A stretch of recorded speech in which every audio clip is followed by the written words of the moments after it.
Welcome to review वाला। आज हम फ्रीडम चैप्टर की जो सीरीज है उसे कंटिन्यू करते हुए आज जो हमारा टॉपिक है Isaiah Berlin's two concept of liberty, उसके ऊपर आज हम पढ़ेंगे। क्या पढ़ेंगे हम? Isaiah Berlin's two concept of liberty. तो चलिए शुरू करते हैं।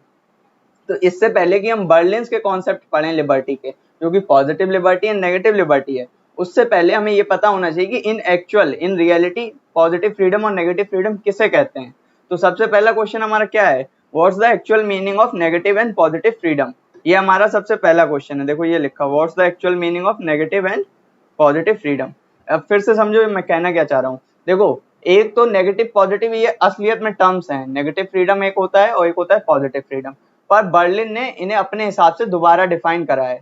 तो जो बर्लिन ने डिफाइन करा है और जो रियलिटी है उसमें क्या अंतर है, ये हम आज समझेंगे। क्या समझेंगे? कि जो रियल मीनिंग है, एक्चुअल मीनिंग है पॉजिटिव एंड नेगेटिव फ्रीडम की, उसका मतलब क्या है, और जो बर्लिन ने डिफाइन करा है उसमें वो क्या है, और उन दोनों में क्या डिफरेंस है, आज हम ये पॉइंट आउट करेंगे। ठीक है, तो पहला क्वेश्चन हमारा ये आता है कि what's the actual meaning of negative and positive freedom. तो चलिए शुरू करते हैं। नेगेटिव फ्रीडम, नेगेटिव फ्रीडम किसे कहा जाता है?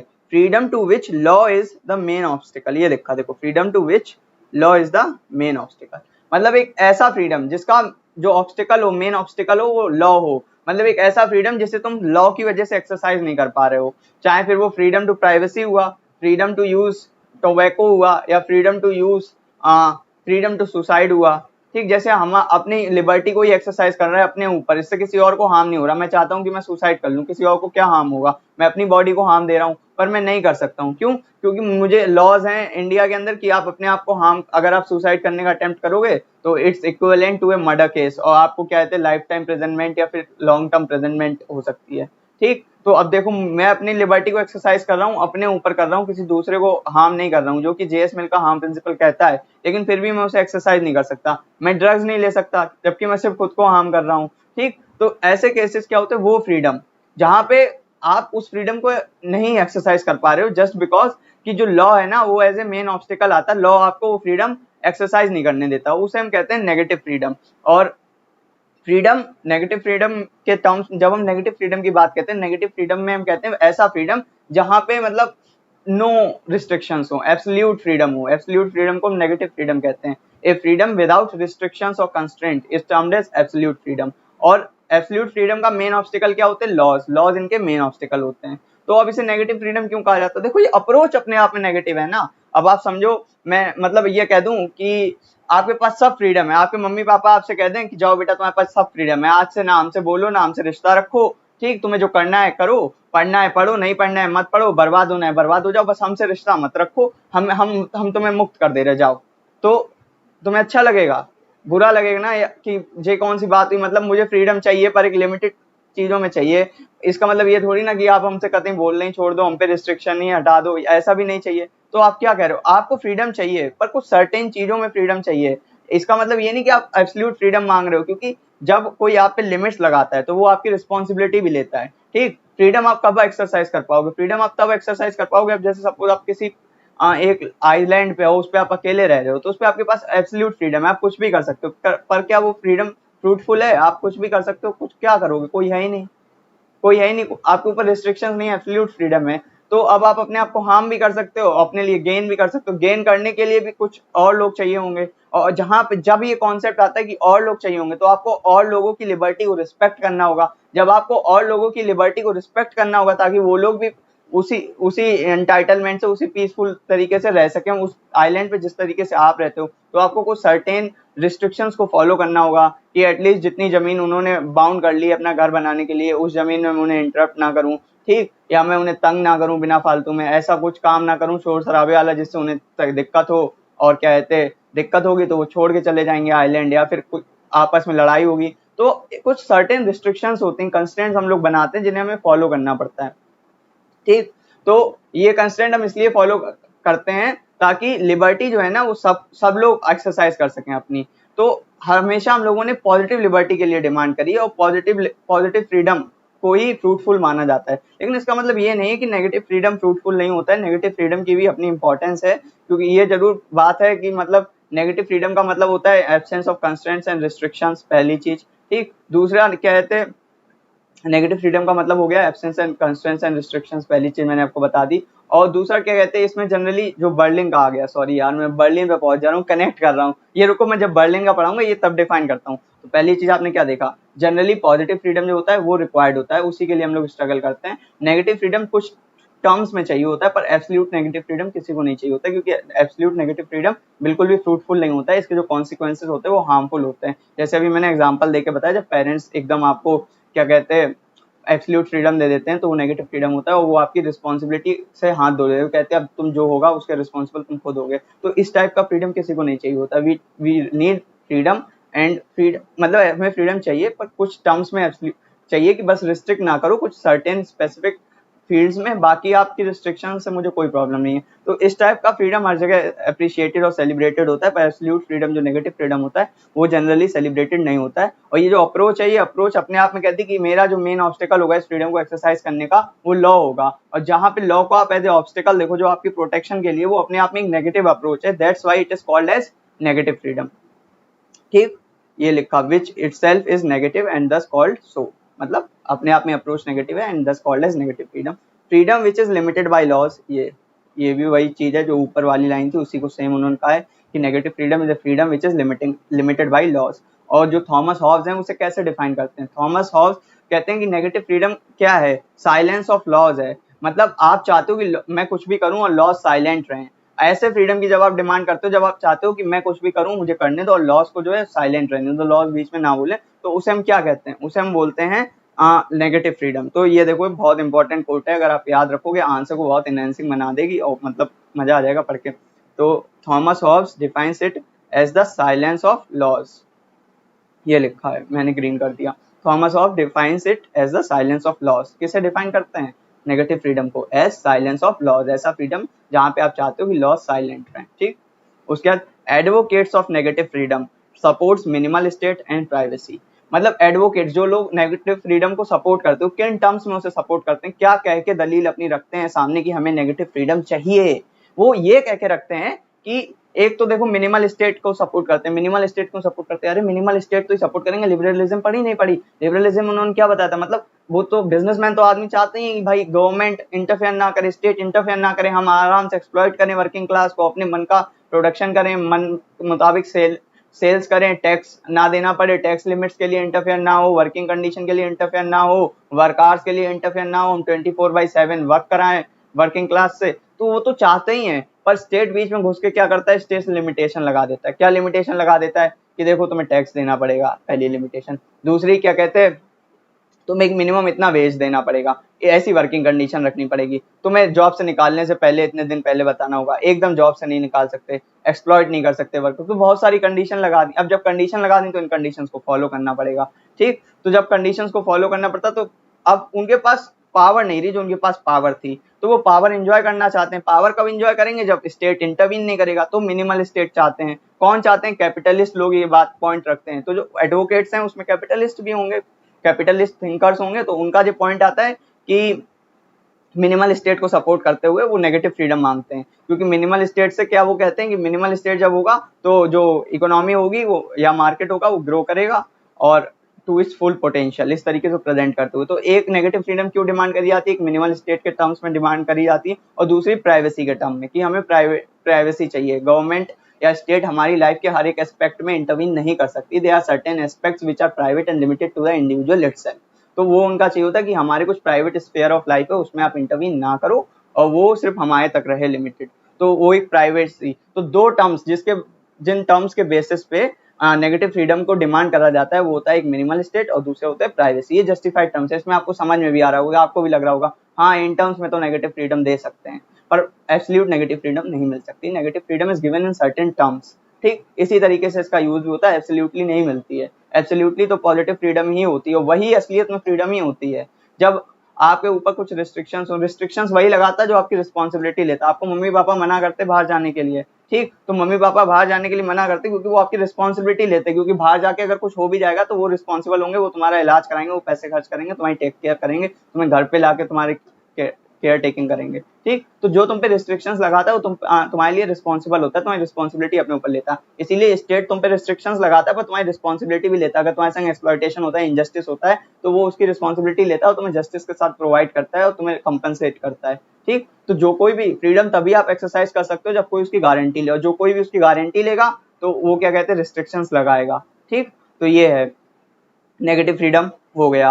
तो एडवोकेट्स नेगेटिव फ्रीडम के साथ साथ थोड़ा पॉजिटिव फ्रीडम की ग्लिम्स लेते हैं, लेकिन नेगेटिव फ्रीडम क्यों नहीं अच्छा है, पॉजिटिव फ्रीडम क्यों अच्छा है, और पॉजिटिव फ्रीडम पे भी पहुंच रहे हैं, ठीक। तो silence of laws, Thomas Hobbes ने कहा था, एडवोकेट ऑफ फ्रीडम जो है वो किस चीज पे, मतलब किस डिमांड्स पे फ्रीडम, नेगेटिव फ्रीडम को सपोर्ट करते हैं। तो advocates of negative freedom supports minimal state and privacy, in terms में वो नेगेटिव फ्रीडम को डिमांड करते हैं, ठीक। अब आते हैं हम अपने दूसरे टॉप, मतलब दूसरा डिवीजन, एक तो नेगेटिव फ्रीडम था, दूसरा है पॉजिटिव फ्रीडम। तो पॉजिटिव फ्रीडम से क्या होता है, पॉजिटिव फ्रीडम होता है ability to do something, ability to do something, do something मतलब कुछ भी करने की एबिलिटी, नहीं नहीं ऐसा नहीं है, ability to do something for your own growth, ठीक, for your own growth, self development, self emancipation, इस टाइप में कुछ करने की जो एबिलिटी होती है। जनरली ये जो होता है positive freedom, ability to do something, और एक कोई हो जो तुम्हारी गारंटी ले तुम्हारे वर्क करने की, मतलब तुम्हारे पास फ्रीडम हो टू डू समथिंग, डेवलप करने के लिए खुद को, ठीक, खुद को या सोसाइटी को या कम्युनिटी को डेवलप करने के लिए तुम्हारे पास फ्रीडम हो, पहली चीज फ्रीडम टू डू समथिंग। दूसरी चीज तुम्हारे फ्रीडम की कोई गारंटी ले, जैसे मैंने तुम्हें बताया उसमें नॉन गारंटीड फ्रीडम था, इसमें गारंटीड फ्रीडम है। पॉजिटिव फ्रीडम मतलब गारंटी ले और रिस्ट्रिक्शंस लगे, तो रिस्ट्रिक्शंस लगेंगे तो तुम वेलफेयर स्टेट को सपोर्ट करोगे। तो आप positive freedom, ability to do something, क्या एबिलिटी टू डू समथिंग, ये लिखा, ability to do something is termed as positive freedom. और ओनली लिमिटेशन, ये तो फ्रीडम को तुमने डिफाइन कर दिया, पॉजिटिव फ्रीडम क्या है, एबिलिटी टू डू समथिंग, ठीक। नेगेटिव फ्रीडम होती है एब्सेंस ऑफ कंस्ट्रेंट्स, ठीक, मतलब उसका मेन नेगेटिव फ्रीडम वो होती है जिसका मेन लिमिटेशन क्या हो, लॉ हो, ऐसा फ्रीडम जो लॉज के साइलेंट होने के बाद मिलता है उसे नेगेटिव फ्रीडम कहते हैं। पॉजिटिव पे आ जाओ, पॉजिटिव क्या कहता है, ability to do something, laws के लिबर्टी होने के बाद जो लिबर्टी आपको मिलती है, जो लॉज आपको फ्रीडम दे रहे हैं करने का, उसे पॉजिटिव फ्रीडम कहते हैं। जिसके लिए आपको किसी लॉ को क्या कहते हैं, आपको वो नहीं करना है, तोड़ना नहीं, लॉ ब्रेक डाउन नहीं करना है, आपको लॉज को फॉलो करते हुए जिस चीज का आपको क्या कहते हैं अपॉर्चुनिटी मिलती है उसे कहते हैं पॉजिटिव फ्रीडम। ये होता है एबिलिटी टू डू समथिंग, मतलब liberty provided by the laws, ठीक। Only limitation is the lack of material resources as the cause of unfreedom, ये लिखा, only limitation is the lack of material resources as the cause of unfreedom, ठीक। मतलब क्या हुआ इसका, मतलब तुम्हारे पास लॉज होंगे, तुम्हारे पास राइट्स होंगे, तुम्हारे पास लिबर्टी होगी, तुम्हारे पास लिबर्टी पर तुम लिबर्टी एक्सरसाइज नहीं कर पाओगे, ये एक मेन इसका लिमिटेशन आ जाएगा। अगर तुम्हारे पास लिबर्टी एक्सरसाइज करने के लिए रिसोर्स है तो तुम फ्री हो, और अगर नहीं है तो ये केस बन जाता है कि तुम अनफ्री हो, तुम्हारे पास इतनी क्या कहते हैं लिबर्टी तुम्हें नहीं, तुम अपनी लिबर्टी एक्सरसाइज नहीं कर पा रही, इसका मतलब तुम अनफ्री हो। फॉर एग्जाम्पल जैसे मैं तुम्हें समझाता हूँ, आप ये ले लो, आपके हम सबके पास इंडिया में राइट टू मूवमेंट है, ठीक, हम इंडिया के एक पार्ट से दूसरे पार्ट में जाके शिफ्ट हो सकते हैं, हमारे पास राइट है, ठीक। लेकिन अब एक बात बताओ, राइट तो उन्होंने दे दिया, अब सपोज मैं बहुत गरीब हूँ, बहुत ही ज्यादा गरीब, मेरे पास इतना पैसे ही नहीं है कि मैं ट्रांसपोर्ट का खर्चा उठा पाऊँ, इवन रेलवे का खर्चा उठा पाऊँ, मेरे पास है ही नहीं पैसे। अब पैदल तो मैं यहाँ से मैं चाहूँ कि मैं दिल्ली में बैठा हूँ और यहाँ से मैं वहाँ केरला चला जाऊँ, तो मैं नहीं जा पाऊंगा ना, पैदल मेरे लिए बहुत मुश्किल है, बहुत डिफिकल्ट है, ठीक। लेकिन अब तुम हो, मतलब कि एक और एग्जांपल ले लो, जैसे तुम बहुत रिच हो, तुमने क्या करा, तुम्हें जाना है, तुमने तुरंत अपनी फ्लाइट्स बुक करी, तुम आराम से चले गए, घूमा है, तो फ्रीडम तुम्हारे पास भी है, फ्रीडम मेरे पास भी, but you are having the resources to exercise it, I am not having the resources to exercise it. तो पॉजिटिव फ्रीडम हम दोनों के पास है, फ्रीडम हम दोनों के पास है, पर लैक इस फ्रीडम में दिक्कत क्या बनती है, जो हमें इस फ्रीडम को अनफ्रीडम कर देता है, वो ये होती है कि जब मटेरियल रिसोर्सेज नहीं होते हैं लोगों के पास टू एक्सरसाइज दिस फ्रीडम।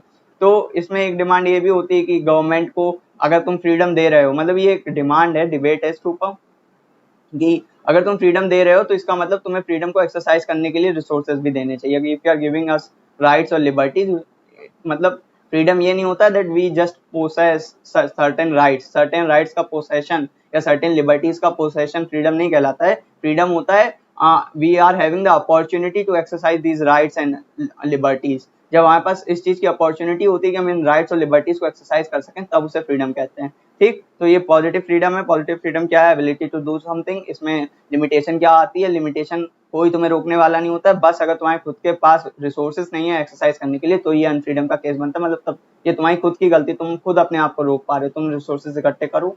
अब वो सब अलग बात है कि सर स्टेट की वजह से इन्वायरमेंट नहीं मिलता है ऐसा कि कर पाए, इन सब पे डिबेट्स है, पर जनरली क्या है जो कोर हम समझेंगे वो ये है कि इसमें लिमिटेशन क्या बनती है, अगर इंडिविजुअल के खुद के पास रिसोर्सेज नहीं है तो ही वो अनफ्री है, वरना स्टेट तुम्हें कभी नहीं रोकेगा, तुम्हारी खुद की लिमिटेशंस तुम्हें रोकेंगे, स्टेट कभी तुम्हें नहीं रोकेगा पॉजिटिव फ्रीडम को एक्सरसाइज करने के लिए, लॉज नहीं रोकेंगे।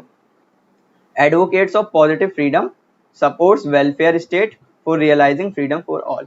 हाँ, अब देखो ये एडवोकेट करते हैं, आर्ग्यू करते हैं। Advocates of positive freedom supports welfare state for realising freedom for all, मतलब ये है, अब वो स्टेट से कहते हैं कि तुमने हमें राइट तो दे दिया मूवमेंट का, ठीक, मैं यहाँ से जाके दूसरी जगह जा सकता हूँ, पर अब मेरे पास रिसोर्सेज नहीं है जाने के, तो यू शुड सब्सिडाइज मी, तुम्हें मुझे सब्सिडी देनी चाहिए, तुम्हें मुझे पैसे देने चाहिए, रिसोर्सेज देने चाहिए, मेरे लिए कुछ स्पेशल प्रोविजंस करने चाहिए, ताकि हम जो सोसाइटी का वो पार्ट है जिसके पास रिसोर्सेज नहीं है, हम भी अपना फ्रीडम एक्सरसाइज कर सकें, अपनी लिबर्टी को एक्सरसाइज कर सकें, फ्रीडम को एंजॉय कर सकें, ठीक। तो ये एडवोकेट्स ऑफ फ्रीडम की डिमांड है, जो फ्रीडम के एडवोकेट्स हैं पॉजिटिव फ्रीडम को, उनकी डिमांड है, वो वेलफेयर स्टेट को डिमांड करते हैं। क्यों डिमांड करते हैं? क्योंकि वो चाहते हैं कि स्टेट कुछ सर्टेन इंटरवेंशंस करे in the structure of society और in our day to day life, ताकि हमें भी वो रिसोर्सेज मिले, हमें भी वो एबिलिटी मिले, ताकि हम अपना पॉजिटिव फ्रीडम मतलब अपना फ्रीडम एक्सरसाइज कर सकें। नेगेटिव फ्रीडम क्या होता है? मतलब मैंने बताया, नेगेटिव फ्रीडम वो फ्रीडम जो लॉज के साइलेंट होने के बाद आपको मिलता है, उनका मेन कंस्ट्रेंट क्या होता है? मेन कंस्ट्रेंट लॉ होता है। पॉजिटिव फ्रीडम क्या होता है? जो लॉ के साथ आपको एबिलिटी मिले करने की, उसे पॉजिटिव फ्रीडम कहते हैं। इनका मेन कंस्ट्रेंट क्या होता है? Unavailability of material resources, lack of material resources, ये इनका फ्रीडम होता है। उसके बाद एडवोकेट्स ऑफ नेगेटिव फ्रीडम किस बेसिस पे नेगेटिव फ्रीडम को मांगते हैं? मिनिमल स्टेट के टर्म्स में, और क्या कहते हैं? प्राइवेसी के टर्म्स में। और जो पॉजिटिव फ्रीडम के एडवोकेट्स होते हैं वो किस टर्म्स में मांगते हैं? तो पॉजिटिव फ्रीडम को लोग इसलिए सपोर्ट करते हैं कि उसे वेलफेयर स्टेट के टर्म्स में मांगते हैं, ताकि वो भी अपनी फ्रीडम को रियलाइज कर सके, ठीक है। तो ये एक्चुअल में क्या मीनिंग होती है नेगेटिव फ्रीडम की एंड पॉजिटिव फ्रीडम की। डन। अब हम चलते हैं बर्लिन की थ्योरी पे। किस पे? बर्लिन की थ्योरी पे। तो Isaiah Berlin's two concept of liberty. Isaiah Berlin, इन्होंने एक बुक लिखी, टू कॉन्सेप्ट्स ऑफ लिबर्टी, बहुत फेमस बुक है, यूट्यूब पे डालोगे, यूट्यूब कह रहे, गूगल वगैरह पे डालोगे तुरंत, मतलब आप टू कॉन्सेप्ट्स ऑफ लिबर्टी डालो, नाम आ जाएगा, बहुत फेमस बुक है। तो Isaiah Berlin's two concept of liberty, इन्होंने बुक लिखी।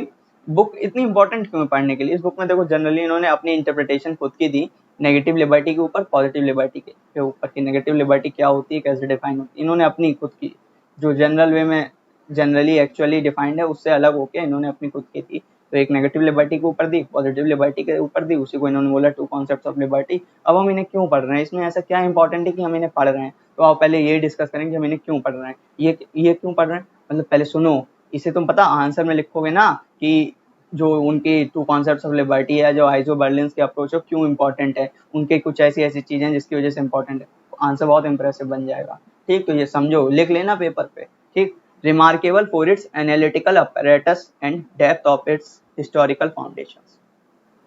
ये इसलिए पढ़ते हैं क्योंकि पहली चीज ये रिमार्केबल है फॉर इट्स एनालिटिकल अपैरेटस, उसने उस टाइम की सोसाइटी की बहुत अच्छे से एनालिसिस करी है, फ्रीडम की बहुत अच्छे से, फ्रीडम और या जिसे लिबर्टी कहते हैं उसे बहुत अच्छे से एनालाइज करा है, जितनी डेप्थ में एनालिसिस करी है उसकी वजह से अप्रिशिएटेबल है, पहली चीज। दूसरी, हिस्टोरिकल फाउंडिंग्स, मतलब उस टाइम की सोसाइटी में उन्होंने जो मतलब फ्रीडम को बहुत अच्छे से रिलेट करके कुछ फाइंडिंग्स करी हैं, जिसकी वजह से बहुत इंपॉर्टेंट है, वो फाइंडिंग्स आज भी केबल हैं, वो अभी देखोगे, अभी आप जब पढ़ेंगे आगे चल के। तो क्या है? Remarkable for its analytical depth and for its historical foundations, पहला पॉइंट। दूसरा पॉइंट है notable for the strength and dogmatism of its conclusion, मतलब strength and dogmatism of its conclusion, मतलब डॉगमेटिज्म का मतलब पहले समझो, डॉगमेटिज्म का मतलब होता है कि ऐसा कुछ जिसे डिनाई ना करा जा सके, तो उसे डॉगमेटिज्म बोलते हैं। तो notable for its strength and dogmatism of its conclusions, मतलब उन्होंने ऐसे कंक्लूजन्स दिए हैं ना अपनी रिसर्च वर्क के बाद, उन्होंने इस बुक में ऐसे कंक्लूजन्स दिए हैं जिनसे आप डिनाई नहीं कर सकते, दे आर एब्सोल्यूट ट्रूथ्स, आपको मानना ही पड़ेगा, आप नहीं भी चाहोगे मानना फिर भी you can not deny it. तुम ये कह दोगे मैं नहीं मानता, पर तुम ये नहीं कह पाओ कि ये गलत है, you can not deny to them, they are dogmatic in nature. और बहुत स्ट्रेंथ है, बहुत रिसर्च के साथ उन्होंने वो बात बोली, तो मतलब एकदम कहते हैं जैसे ठोस तरीके से बात बोली, तो वो ठोस तरीके से उन्होंने अपनी बात रखी है। तो किस लिए रिमार्केबल है? रिमार्केबल फॉर इट्स, ये देखो यहाँ पे मैं इसे ग्रीन कर दे रहा हूँ, remarkable for its analytical apparatus and depth of its historical foundation. दूसरा है notable for the strength and dogmatism of its conclusions. ये दो इसके मतलब मेन फीचर्स हैं जिसकी वजह से हम इन्हें पढ़ते हैं, तो ये याद रखना। Now starting with this distinction, how we distincted between positive and negative liberty. He distinguished two concepts of liberty on the account of answers to the following questions. ये लिखा है, ये देखो कलर बदल के दिखा रहा है, येलो कर दो. He distinguished two concepts of liberty on the accounts of answers to the following two questions. उन्होंने लिबर्टी को डिस्टिंग्विश करा, पॉजिटिव लिबर्टी को नेगेटिव लिबर्टी से डिस्टिंग्विश करा on the account of answer to his following two questions. अब ये दो question क्या थे? क्वेश्चन सुनो, बहुत इंपॉर्टेंट है, क्वेश्चंस लिख लेना. क्वेश्चंस आपने लिख दिए, समझो आपने पूरी लिबर्टी अपने आप में समझा दी, क्योंकि क्वेश्चन जो है एक तरीके से समराइज करते हैं एक लिबर्टी को. पॉजिटिव लिबर्टी के लिए पॉजिटिव लिबर्टी क्वेश्चनों से समराइज करता है, नेगेटिव लिबर्टी के लिए नेगेटिव लिबर्टी क्वेश्चनों से समराइज करता है. तो क्वेश्चंस पे बहुत ज्यादा अटेंशन देना, समझे? चलो स्टार्ट करते हैं. तो क्वेश्चन 1 है, what is the area within which a person or a group of person or a group of person is or should be left to do or be what he is able to do without interference from the person. फिर से पढ़ते हैं. What is the area within which a person or a group of person is or should be left to do or be what he is able to do without interference from other person. मतलब एक ऐसा sphere या ऐसा area of liberty जहाँ पे किसी person को sovereign तरीके से छोड़ दिया जा सकता है, उसे कोई इंटरवीन नहीं करेगा, कोई इंटरप्ट नहीं करेगा. He is sovereign, he will decide for his faith in that particular area of freedom और पार्टिकुलर एरिया ऑफ लिबर्टी. और ये जो एरिया होगी ना लिबर्टी की, जहाँ पे उसे कोई इंटरवीन नहीं करेगा, ठीक, उसे अपने आप, उसे वो सोवरेन होगा, वो उसी के डिसीजन वो अपने लिए खुद डिसाइड करेगा उस एरिया में, तो उसे हम कहते हैं नेगेटिव लिबर्टी. मतलब एक ऐसा एरिया फ्रीडम का या ऐसा स्फीयर लिबर्टी का जहाँ पे उसे कोई इंटरवीन नहीं कर सकता है, चाह कर भी इंटरवीन नहीं कर सकता है, चाहे वो स्टेट हो या सोसाइटी हो, कोई उसे इंटरप्ट नहीं कर सकता है. और उसके पास जो उसके पास एबिलिटी है अगर किसी चीज को करने की, विल है उसकी किसी चीज को करने की, उसके पास एबिलिटी और विल है किसी चीज को करने की, तो वो कर सकता है. उसे हम क्या कहते हैं? Negative liberty. ये देखो ये लिखा है, दिस सिग्निफाइज नेगेटिव लिबर्टी. ठीक. अब क्वेश्चन नंबर 2, ये नेगेटिव लिबर्टी क्वेश्चन था और मैंने बता दिया दिस सिग्निफाइज नेगेटिव लिबर्टी. जो इसका आंसर आएगा, वो एरिया जो निकलेगी इसके आंसर पे, वो एरिया नेगेटिव लिबर्टी कहलाएगी. ठीक. अब आप दूसरे पे. दूसरा क्वेश्चन है, what or who is the source of control or interference that can determine someone to do or be this rather than that. What or who is the source of control or interference that can determine someone to do or be this rather than that. इसमें क्या कहते हैं? वो कहते हैं कि Berlin ने इसमें क्वेश्चन पूछा है कि who is the source of authority over the individual. Individual को कौन ये बता रहा है कि तुम ये काम करो, ये मत करो, तुम ये बन सकते हो, ये नहीं बन सकते हो, ये कौन उसके ऊपर अपनी अथॉरिटी एक्सरसाइज कर रहा है? इसका जो आंसर होगा वो पॉजिटिव लिबर्टी को सिग्निफाई करता है कि कौन इंडिविजुअल के ऊपर अथॉरिटी एक्सरसाइज कर रहा है टू डू समथिंग और टू बी समथिंग. ठीक. तो वो कहते हैं कि अगर इंडिविजुअल के ऊपर इंडिविजुअल खुद अपने आप सेल्फ अथॉरिटी एक्सरसाइज कर रहा है, अपने आप के लिए, मतलब अपने ऊपर वो खुद की अथॉरिटी चला रहा है, he is self authorised for himself, तो वो पॉजिटिव फ्रीडम है. ठीक. तो वो क्या कहते हैं? This signifies positive liberty. मतलब कौन उनके ऊपर वो चला रहा है, मतलब कौन उनके ऊपर अथॉरिटी एक्सरसाइज कर रहा है. तो अगर वो खुद अपने ऊपर अथॉरिटी एक्सरसाइज कर रहे हैं देन इट्स पॉजिटिव फ्रीडम.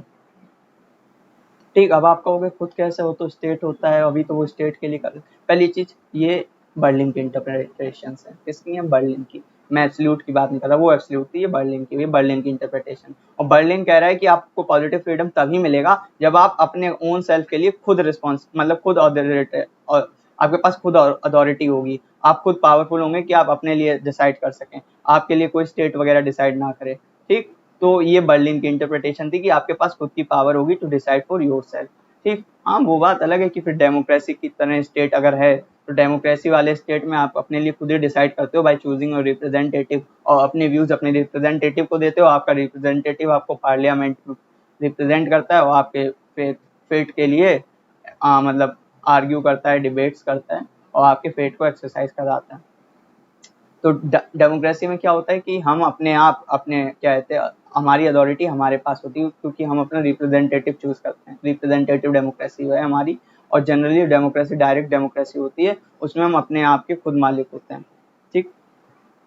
ये पॉजिटिव लिबर्टी हो गई। पॉजिटिव लिबर्टी में बर्लिन ने क्या बोला कि अगर आप अपनी आपके ऊपर अथॉरिटी कौन एक्सरसाइज करा रहा है, वो सोर्स जो है, अगर वो सोर्स आप खुद हैं तो आप पॉजिटिव लिबर्टी, आपको पॉजिटिव फ्रीडम मिल रहा है। ठीक, तो ये हो गया बर्लिन का negative liberty and positive liberty का जो उन्होंने क्वेश्चन फॉरवर्ड करे थे। इन क्वेश्चंस का जो आंसर है वही नेगेटिव लिबर्टी और पॉजिटिव लिबर्टी को डिफाइन करता है। जो नेगेटिव लिबर्टी क्वेश्चन है उसका जो आंसर आएगा वो नेगेटिव लिबर्टी हो गई। जो पॉजिटिव लिबर्टी क्वेश्चन है उसका जो आंसर आएगा अगर वो इंडिविजुअल खुद है तो वो पॉजिटिव लिबर्टी हो गई। ठीक, तो ये दोनों क्वेश्चन कर लिए। कौन से क्वेश्चन का आंसर क्या सिग्निफाई करेगा वो बता दिया। नाउ ये देखो, इसी का पॉजिटिव लिबर्टी क्वेश्चन में mainly aims to get personal autonomy and self fulfilment. Positive liberty का मतलब टारगेट क्या होता है, what's the target of positive liberty? Wait a second.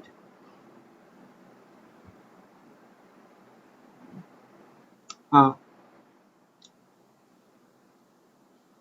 what's the motive or the target of positive liberty? तो mainly aims to get personal autonomy and self fulfillment। Personal autonomy मतलब अपने लिए खुद मतलब सेल्फ मास्टर बनना। तो mainly aims positive liberty Berlin ने कैसे डिफाइन करा? बर्लिन ने डिफाइन करा कि positive liberty mainly aims to get personal autonomy, to be the master of your own self.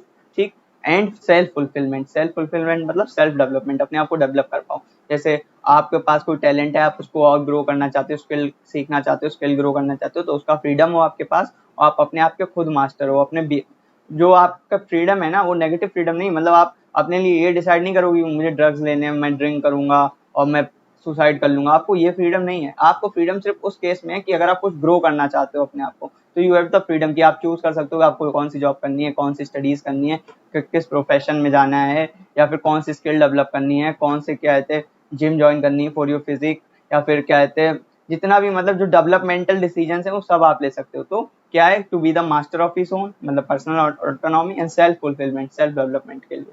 ठीक, रुको इसे ग्रीन कर दें। Mainly aims to get personal autonomy and self fulfilment. उसका that is freedom of being one's own master. हाँ वो देखो वही उन्होंने कह दिया, पर्सनल ऑटोनॉमी को मैंने कही थी freedom of being one's own master, वही उन्होंने नीचे लिख भी दिया, that is freedom of being one's own master. ठीक है, उसके बाद चलते हैं नेगेटिव लिबर्टी पे। अब मतलब डिटेल में पढ़ेंगे, अभी तो क्वेश्चंस थे, क्वेश्चंस के थ्रू हमने थोड़ी थोड़ी ग्लिम्स ली, अब हम थोड़ा डिटेल में पढ़ते हैं। तो व्हाट इज नेगेटिव लिबर्टी? तो Thomas hob stated negative liberty in its simplest version.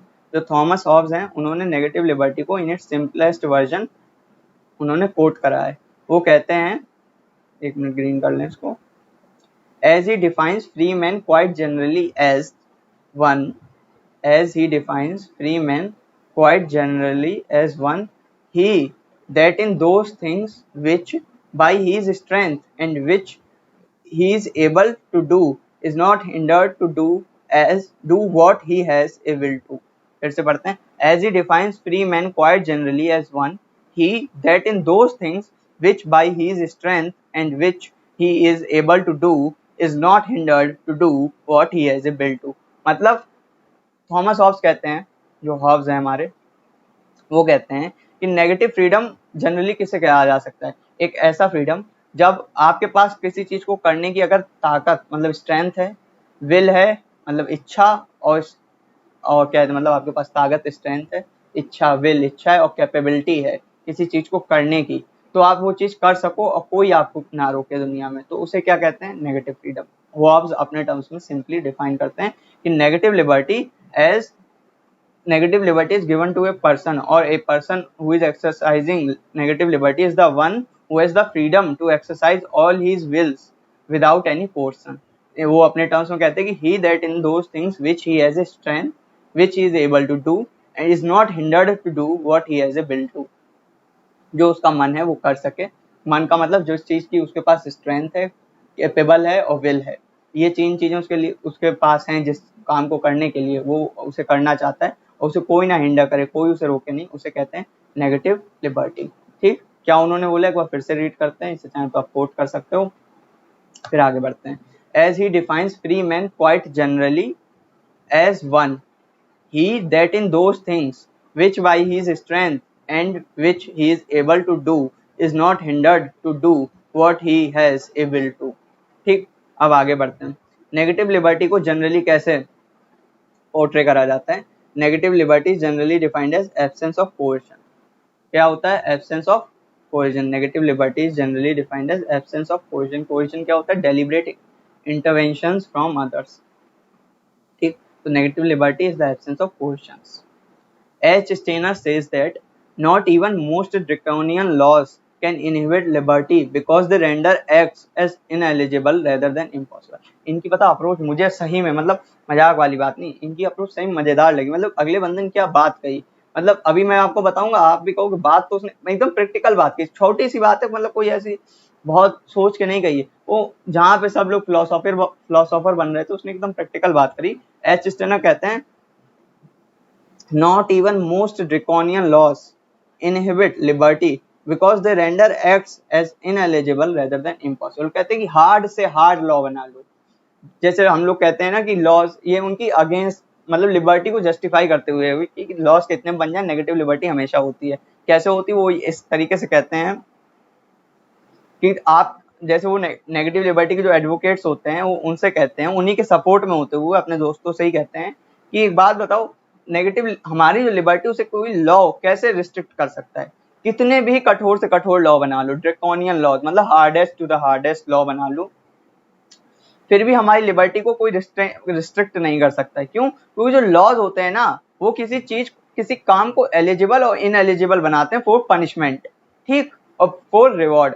अच्छा काम करोगे, जैसे फॉर एग्जाम्पल मेरे पास अगर मैं किसी को मदद करता हूँ, ठीक, और तो मुझे वीरता पुरस्कार, कोई आदमी मर रहा है, डूब रहा है या उसे अस्थमा प्रॉब्लम है, उसे उठा के क्या कहते हैं और गुंडे वगैरह ने घेर रखा, अगर मैं कैसे बचा के उसे हॉस्पिटल ले जाता हूँ, उसका ट्रीटमेंट कराता हूँ, तो मुझे रिवॉर्ड मिलेगा स्टेट की तरफ से, वीरता पुरस्कार या फिर ऐसे करके कोई ना कोई पुरस्कार मिलता है।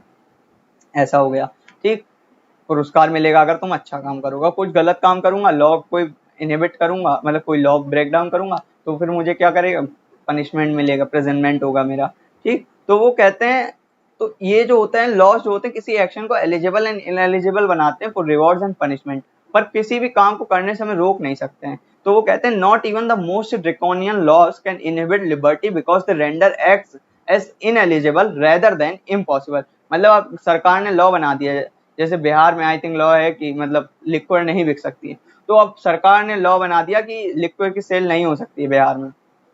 आपने लॉ बना दिया कि लिक्विड की सेल नहीं हो सकती, इसका मतलब ये थोड़ी ना अब लिक्विड की सेल करना इम्पॉसिबल हो गया। सेल अभी भी होगी, पर अब आप अगर पकड़ लोगे तो आप पनिशमेंट दोगे, पहले पनिशमेंट नहीं था, तो आपने इनएलिजिबल बना दिया और इसे एलिजिबल बना दिया for punishment and ineligible for reward. अब दारू बेचना, अब लिक्विड को बेचना बिहार में क्या हो गया? इनएलिजिबल हो गया, मतलब ineligible for reward and eligible for punishment, आपको पनिशमेंट मिलेगी, पर ऐसा तो नहीं इम्पॉसिबल हो गया, पॉसिबल तो अभी भी है ना। तो बस यही उनकी अप्रोच है। एस्टेस्टना कहते हैं कि not even the most draconian laws can inhibit liberty, liberty मतलब freedom to do something, because they render acts as ineligible rather than impossible. Laws जो होते हैं वो काम एक्शंस को, कुछ टास्क को, कुछ वर्क्स को इनएलिजिबल बनाते हैं, ना कि उन्हें इम्पॉसिबल कर देते हैं। पॉसिबल वो रहते हैं पर उन्हें एक्सरसाइज करने पे, उन्हें करने पे हमें पनिशमेंट मिलता है। तो वो कहते हैं कि लॉज जो होते हैं कितने भी कठोर बन जाए वो कभी लिबर्टी को इनहिबिट नहीं कर सकते, लिबर्टी को रिस्ट्रिक्ट नहीं कर सकते हैं वो, क्योंकि वो क्या करते हैं, वो एक्शंस को, आपकी लिबर्टी से जो एक्शंस होते हैं उन एक्शंस को एलिजिबल या इनएलिजिबल टर्म करते हैं, उन्हें रिकॉग्नाइज करते हैं इनएलिजिबल के तरीके से या एलिजिबल टर्म्स में, पर कभी उन्हें किसी भी एक्शन को इम्पॉसिबल नहीं बना पाते हैं, ठीक। तो उनकी क्या अप्रोच थी, बस फिर से उनकी अप्रोच क्या थी कि वो कहते हैं कि लॉज कभी भी किसी चीज को इम्पॉसिबल नहीं बनाते हैं बल्कि उसे इनएलिजिबल बना देते हैं। इनएलिजिबल का मतलब अगर ऐसा कोई काम करोगे तो पनिशमेंट मिलेगी, ठीक, या फिर रिवॉर्ड मिलेगा। तो पनिशमेंट या रिवॉर्ड के लिए वो चीज को एलिजिबल या इनएलिजिबल बनाते हैं, ना कि किसी एक्शन को वो इम्पॉसिबल कर देते हैं। समझे? है ना इंटरेस्टिंग बात, प्रैक्टिकल है। अब तुम कहोगे ओ फ्रीडम तो मेरे पास भी है, अब वो लड़का है ना जो मुझे क्लास में बहुत तंग करता है उसका मर्डर करते हैं, भैया पनिशमेंट बहुत भयंकर मिलती है। इसका मतलब देखो तुम पॉसिबल है पर तुम फ्री भी हो वो करने के लिए, लेकिन फ्री के होने के बाद तुम पनिशमेंट कितनी भयंकर मिलेगी वो सोची तुमने? इसलिए ऐसा कोई भी काम ना करें, ठीक। और अगर आप करते हैं तो इसमें मेरा कोई भी सहयोग नहीं है, ठीक। तो अब आगे बढ़ते हैं, भैया करना नहीं, ठीक। जस्ट एन एग्जाम्पल, अब हॉब्स की थ्योरी, मतलब हॉब्स ने कैसे कमेंट करा नेगेटिव लिबर्टी के ऊपर, वो एक तो अभी देखा ही थे, उसने सबसे सिंपल तरीके से डिफाइन करा। उसके बाद उनका एक और कमेंट है कि negative liberty as the starting में भी पढ़ा था नेगेटिव फ्रीडम के ऊपर, जब एक्चुअल बता रहे थे कि साइलेंस ऑफ लॉस। दूसरा कब पढ़ा, बर्लिन की नेगेटिव लिबर्टी के डिफाइन करते, जो उनकी नेगेटिव लिबर्टी के सपोर्ट में उन्होंने कमेंट करा था, जो ऐसी कमेंट जो उनके सपोर्ट में ली जा सकती थी वो हुई। अब ये तीसरी कमेंट है, negative liberty as the absence of coercive threats and other modes of interventions and prevention. उनका नेगेटिव लिबर्टी क्या है, हॉब कहते हैं। हॉब कहते हैं negative liberty is the absence of coercive threats. Coercive threats मतलब, कोर्सिव थ्रेट्स का मतलब है कि कोई आपको इंटरवीन नहीं करेगा आपकी लाइफ में, सोशल या स्टेट, सोशल मतलब सोसाइटी से या स्टेट की तरफ से कोई भी इंटरवेंशन नहीं आएगा, ठीक, किसी भी तरीके का इंटरवेंशन। तो negative liberty as the absence of coercive threats and other modes of interventions and prevention, मतलब आप लाइफ में कुछ भी करो, नो मैटर क्या करते हो, आप गलत काम कर रहे हैं, अच्छा काम कर रहे हैं, स्टेट या सोसाइटी आपकी लाइफ में कभी इंटरवीन नहीं करेगी, उसे कहते हैं नेगेटिव लिबर्टी वो, ठीक। Negative liberty is the absence of coercive threats और other modes of interventions and preventions. कोई आपको इंटरवीन नहीं करेगा या आपको काम करने से रोकेगा नहीं, प्रिवेंट नहीं करेगा, तो no other modes of interventions and preventions. तो ये उन्होंने डिफाइन करा, उन्होंने कमेंट करा नेगेटिव लिबर्टी को, उन्होंने शॉर्ट टर्म्स में डिफाइन करा नेगेटिव लिबर्टी को। इसके ऊपर क्रिटिक्स आते हैं, डिबेट्स हैं, वो अब लोग कहते हैं कि जो मेयर इनेबिलिटी होती है वो भी क्या कहते हैं लिबर्टी को रिस्ट्रिक्ट करती है। देखो इसके नीचे लिखा, अभी देखो कौन सा कलर करें, चलो पिंक करते हैं। This often contrasts with theories which suggest that even mere inabilities inhibit liberty. इस पे क्या होता है, कुछ थ्योरीज ऐसी हैं पॉलिटिकल फिलोसोफर्स की जो कहते हैं कि अगर किसी पर्सन के पास इनेबिलिटी है, वो इनेबल है किसी काम को करने में, तो वो जो इनेबिलिटीज होती हैं वो भी लिबर्टी को इनहिबिट करती हैं। एग्जाम्पल, सर समझ नहीं आया, एग्जाम्पल देते हैं, समझो अच्छे समझो, मजे समझो, समझ में नहीं आओगे लिखो क्या, इसलिए समझा रहे हैं, अच्छे समझो। देखो, this often contrast with theories which suggest that even mere inabilities inhibit liberty. कुछ थ्योरीज ऐसी हैं जो कहती हैं कि अगर किसी के पास इनेबिलिटी है या कोई अनेबल है किसी काम को करने में, तो वो भी उसकी लिबर्टी को इनहिबिट कर रही है। जैसे अब ये तो लिबर्टी ये भी कहती है कि सपोज जैसे हमारे पास फ्रीडम टू मूव है from one place to another, अब मेरे पास पैर ही नहीं है नहीं, अब मेरे पास पैर नहीं है, मैं अनेबल हूँ जाने के लिए, तो वो ये थ्योरी कहती है कि मेरी जो लिबर्टी है वो, मैं अनफ्री हूँ, मेरी लिबर्टी रिस्ट्रिक्टेड है, मेरी लिबर्टी को रिस्ट्रिक्ट करा जा रहा है, मेरे पास फ्रीडम नहीं है, मैं अनफ्री हूँ, ये थ्योरी कहती है। तो अब बताओ इसमें स्टेट की कोई गलती है, मेरे पैर नहीं। अब इसके ऊपर कौन कमेंट करता है, बर्लिन कमेंट करते हैं, और बर्लिन कमेंट करके बोलते हैं, टू दिस बर्लिन कोट्स हेल्वेटियस, हेल्वेटियस की कमेंट है, उसे वो कोट करते हैं। ये देखो कलर चेंज करें फिर दिखाएं, ये देखो इस कोट को पढ़ो, बहुत इंपॉर्टेंट कोट है, मतलब impressive. It is not the lack of freedom for people, it is not the lack of freedom for people not to fly like eagle और स्विम लाइक व्हेल। अगर ये इसमें बर्लिन कहते हैं कि अगर लोग ईगल की तरह उड़ नहीं सकते हैं, ह्यूमंस ईगल की तरह उड़ नहीं सकते हैं और व्हेल की तरह तैर नहीं सकते हैं, तो इसका मतलब ये नहीं लोगों के लिए ये अनफ्रीडम है, ये नेचर के कंस्ट्रेंट्स हैं। इंसान फ्लाई कर ही नहीं सकता ह्यूमन, या वेल के तरीके से तैर ही नहीं सकता, तैर लेगा अच्छे तरीके से पर वेल की तरीके से नहीं तैर पाए शायद, और कभी भी क्या कहते हैं ईगल की तरह फ्लाई नहीं कर सकता। तो ये क्या है, इस तरीके से अनफ्री है ह्यूमन बीइंग, ठीक। ये कौन कहते हैं, ये वो थ्योरीज कहती हैं कि मेयर इनेबिलिटीज जो है वो क्या कहते हैं, मेयर इनेबिलिटीज अनफ्रीडम का कॉज होती है, मेयर इनेबिलिटीज भी अनफ्रीडम को दिखाती हैं कि आपकी लिबर्टी को रिस्ट्रिक्ट करती हैं अगर आप इनेबल हो। तो इसको डिनाई करते हुए क्या कहते हैं बर्लिन कि अब इंसान तो ईगल की तरह उड़ नहीं सकता है, ना कि वेल की तरह तैर सकता है, तो इसका मतलब ये थोड़ी ना कि इंसान अनफ्री है, ये तो आपने ऐसे मतलब कुछ भी बोल दोगे आप, ये बर्लिन ने कहा। तो उसको बोलने के लिए उन्होंने क्या कोट करा, उन्होंने कहा कि it is not the lack of freedom for people not to fly like eagle और स्विम लाइक वेल, ठीक है। क्या बोला उन्होंने कि अगर ह्यूमन बीइंग ईगल की तरह उड़ नहीं सकता है और वेल की तरह तैर नहीं सकता है, तो इट इज इम्पॉसिबल, मतलब ये पहले से ही इम्पॉसिबल है, ये नेचुरल कंस्ट्रेंट है पहले से ही, इसमें स्टेट का या फिर किसी और सोसाइटी का या कम्युनिटी का या कोई किसी भी तरीके से हम मतलब ह्यूमन इंटरवेंशन नहीं आ रही है इसमें, ह्यूमंस तुम्हें नहीं रोक रहे हैं वो एक्सरसाइज, वो उसके लिए नेचुरल कंस्ट्रेंट है, वो चीज पहले से इम्पॉसिबल है। और इसको जस्टिफाई करते हुए एक चीज और बोलते हैं बर्लिन, हाँ मैं एग्री करता हूं तुम्हारी इनएबिलिटीज वाली बात से कि इनएबिलिटीज कभी कभी क्या करती हैं, इनएबिलिटीज अनफ्रीडम का कॉज बनती हैं, लेकिन कब बनती हैं? तब जब इनएबिलिटी जो है वो कहाँ से आई, caused as a result of others action, दूसरे ह्यूमन के एक्शन से इनएबिलिटी आई हो तो वो अनफ्रीडम बनती है। देखो ये लिखा, हायर टू inability can be of two types, inability टू टाइप्स की है। let me green, हाँ, here too inability can be of two types, inability caused as a result of others action, inability जो दूसरों के actions की वजह से आई है, and inability caused by one's own actions।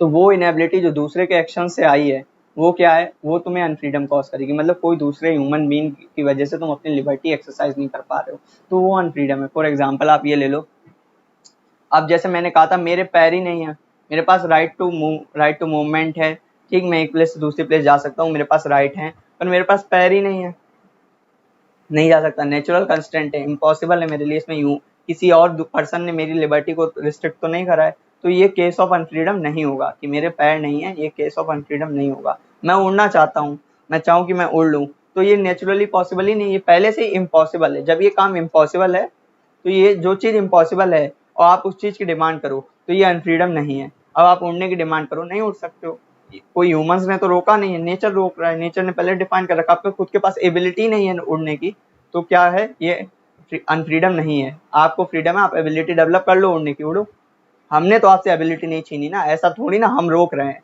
तुम उड़ सकते हो उड़ लो, कहते हैं ना, तुम उड़ सकते हो उड़ लो, हम नहीं रोक रहे। हाँ तुम हमसे तब कह सकते हो जब हम तुम्हें रोकें। तो ऐसी एबिलिटी जो आपके पास, ऐसे मतलब एक्शंस आपको करना है जिनके लिए आपके पास एबिलिटी नहीं है, वो डीड्स जिनके लिए आपके पास एबिलिटी नहीं है, वो उन केसेस में अनफ्रीडम नहीं है, उस केसेस में आपके पास फ्रीडम है। हमने नहीं रोका है, आप खुद नहीं कर पा रहे हो, that's your limitation not ours. आप खुद अपने आप को रिस्ट्रिक्ट कर रहे हो, आप खुद अपने ऊपर लिमिटेशन लगा रहे हो, हम नहीं आप पे लगा रहे हैं। तो जब एक ह्यूमन बीइंग के पैर कटे हैं और वो एक प्लेस से दूसरी प्लेस चल के जाना चाहता है, तो कोई दूसरा अब वो नहीं चल सकता है, क्यों, क्योंकि उसके पैर नहीं है। तो हमने किसी और ह्यूमन बीइंग ने तो उसे हार्म नहीं करा है, किसी और ह्यूमन बीइंग ने तो उसे रिस्ट्रिक्ट नहीं कर रखा है, नहीं कर रखा है, तो इस केस में उसके पास, हम कहेंगे इस केस में अनफ्रीडम नहीं है, उसके पास फ्रीडम है, वो एक्सरसाइज नहीं कर पा रहा because of some natural reasons, और जो कॉज है वो इम्पॉसिबल है, या ह्यूमन ने उस कॉज को क्या कहते हैं इंडोर्स नहीं करा है। ऐसे ही उड़ने वाला एग्जाम्पल हो गया। और inability caused by others actions, जैसे अब चलने का फ्रीडम तो है कि कोई पर्सन मुझे बांध के डाल दे, अब मेरे पास राइट टू मूवमेंट है पर उसने मेरे हाथ पैर बांध दिए, मैं चल ही नहीं पा रहा हूँ, तो यहाँ पे मेरी लिबर्टी रिस्ट्रिक्ट हो रही है, मतलब लिबर्टी वहां पे भी रिस्ट्रिक्ट हो रही थी, वहां पे भी नहीं चल सकता था और यहाँ पे भी नहीं चल सकता हूँ, पर वहां पे नहीं चल पाने का कॉज क्या था, कॉज था मेरा खुद का इनकेपेबल होना, ठीक, मैं खुद उसके लिए रिस्पॉन्सिबल था, तो वहां पे मैं अनफ्री नहीं था, वहां पे मैं फ्री था, क्योंकि मैं खुद के एक्शंस की नहीं चल पा रहा था, मैं खुद उसके लिए रिस्पॉन्सिबल था जो प्रॉब्लम आ रही। पर यहाँ पे क्या हो रहा है, लोगों ने मुझे रिस्ट्रिक्ट कर रखा है कि कुछ लोगों ने मुझे बांध दिया।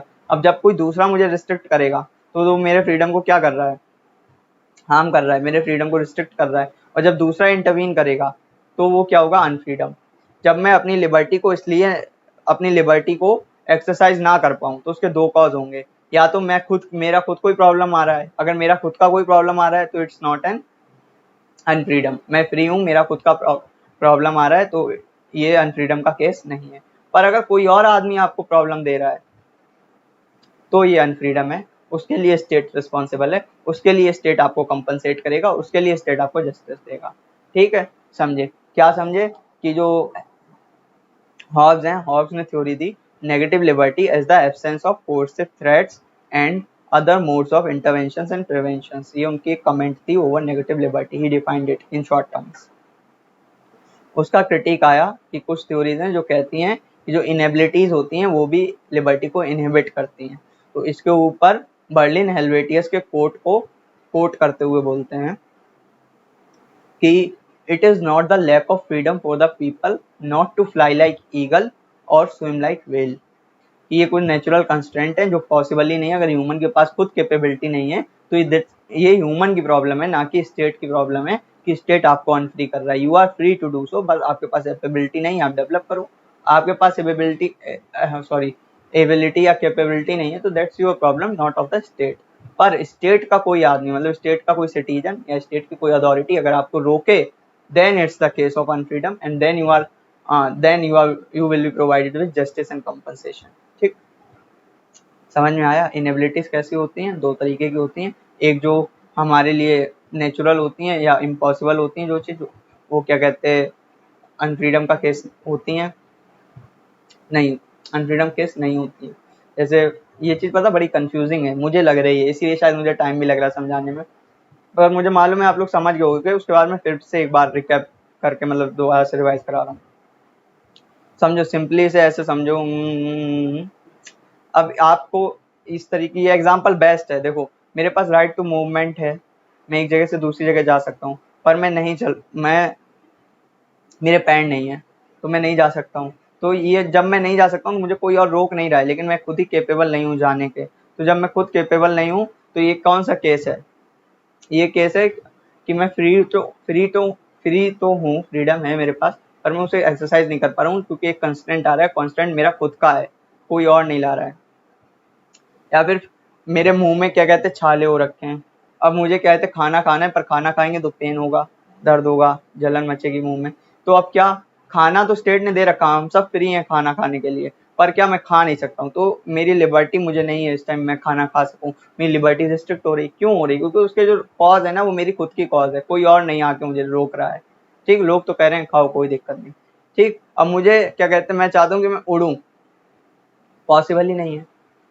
ठीक, अब मैं उड़ना चाहता हूँ तो ये पॉसिबल नहीं है। तो इसमें भी क्या है, ये भी केस ऑफ फ्रीडम है, आपके पास फ्रीडम है, आप उड़ सकते हो, आप उड़ लो। ठीक, तो ये सब किस में आ जाता है, केस ऑफ फ्रीडम। जब जो कॉज जो आपको रोक रही, जो कंस्ट्रेंट आ रहा हो रोकने वाला, वो आपका खुद का हो। ठीक, तो वो क्या होती है, केस ऑफ फ्रीडम होता है। आपके पास फ्रीडम है, आप खुद नहीं एक्सरसाइज कर रहे हो, या आप खुद की प्रॉब्लम है कि आप एक्सरसाइज नहीं कर पा रहे हो, खुद की कोई पर्सनल प्रॉब्लम है। पर जब कोई आपको रोके वो काम करने से, लाइक मुझे चल के जाना है, किसी ने बांध के डाल दिया, तब अनफ्रीडम है। ठीक, मुझे कुछ खाना है पर किसी ने मेरा खाना छीन लिया, तब अनफ्रीडम है। समझ गए? इनएबिलिटीज दो टाइप की कैसी होती हैं, inabilities imposed by our own selves and inabilities imposed by others. तो जब inabilities imposed by our own selves होती हैं, वो कॉज ऑफ अनफ्रीडम नहीं होती हैं, और जो इनएबिलिटीज इम्पोज्ड बाय अदर्स होती हैं, वो कॉज ऑफ अनफ्रीडम होती है, जहाँ पे अदर्स इम्पोज करते हैं इनएबिलिटीज को। ठीक, उसके बाद Berlin insist that we should distinguish between lack of freedom, ये देखो कर रहे हैं, हाईलाइट कर रहे हैं, Berlin insist that we should distinguish between lack of freedom from conditions under which it is hard or impossible to exercise a formal liberty. Berlin कहते हैं कि आपको इन दो चीजों में डिफरेंस समझना चाहिए, कि आपके पास लैक ऑफ फ्रीडम है या आपके पास वो कंडीशंस नहीं है कि आप फ्रीडम को एक्सरसाइज कर पाए। फॉर एग्जाम्पल, जैसे एक स्टेट का एग्जांपल ले लो, जिस स्टेट में राइट टू इंफॉर्मेशन है सिटीजन्स के पास, वो किसी भी चीज़ की इंफॉर्मेशन ले सकते हैं वेबसाइट्स के थ्रू, या फिर डायरेक्ट आप ऑफिशियल्स या साइट्स या मिनिस्ट्रीज को मेल करिए, they will mail you back with the information you are asking them. तो आरटीआई दिया गया है, राइट टू इंफॉर्मेशन सिटीजन्स को दिया गया है। पर उस स्टेट में क्या है, लिटरेसी रेट बहुत बिलो है, बहुत बिलो। मतलब अगर 10 करोड़ लोग रह रहे हैं उस स्टेट में, तो 10 करोड़ में से सिर्फ 15-20 लोग पढ़े हुए हैं, बाकी के लोग पढ़े ही नहीं है। समझो ऐसा लिटरेसी रेट है अगर वहाँ का। तो इसका मतलब ये नहीं है कि मतलब जो वहाँ के लोग हैं उन्हें लिबर्टी नहीं मिली है, उनके पास राइट टू एजुकेशन नहीं है, उनके पास है एजुकेशन का राइट, स्कूल्स दिए गए हैं, पर सिस्टम में कोई कमी है जिसकी वजह से वो उसको एक्सरसाइज नहीं कर पा रहे, उन्हें प्रॉपर एजुकेशन नहीं मिल रही। तो इसका मतलब ये नहीं उनके पास लैक ऑफ फ्रीडम है, उन्हें फॉर्मली तो मिला है वो राइट, फॉर्मली उनके पास वो राइट है, पर उस राइट को एक्सरसाइज नहीं कर पा रहे हैं। क्यों? क्योंकि एक्सरसाइज करने के लिए उनके पास खुद के पास रिसोर्सेज नहीं है, वो इन्वायरमेंट नहीं है, या कहो किसी चीज को एक्सरसाइज मीन्स नहीं है एक्सरसाइज करने की। क्यों? एजुकेशन ही नहीं है, एजुकेशन नहीं है तो एक्सरसाइज नहीं कर सकते। अब वो तो कह रहे हैं कि आओ भैया हमने पेपर पे लिख के दे दिया, हमने क्या क्या करा, पढ़ लो। अब तुम्हें पढ़ने ही नहीं आता, दैट्स योर ओन प्रॉब्लम।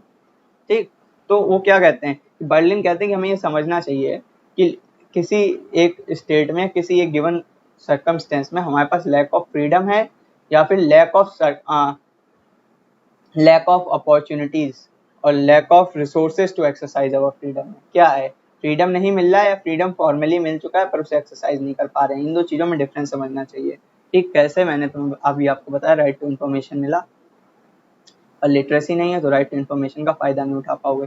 तो एक बार फिर से रीड करते हैं, फिर इसके आगे आपको बताते हैं। Berlin insist that we should distinguish between lack of freedom from conditions under which it is hard or impossible to exercise a formal liberty.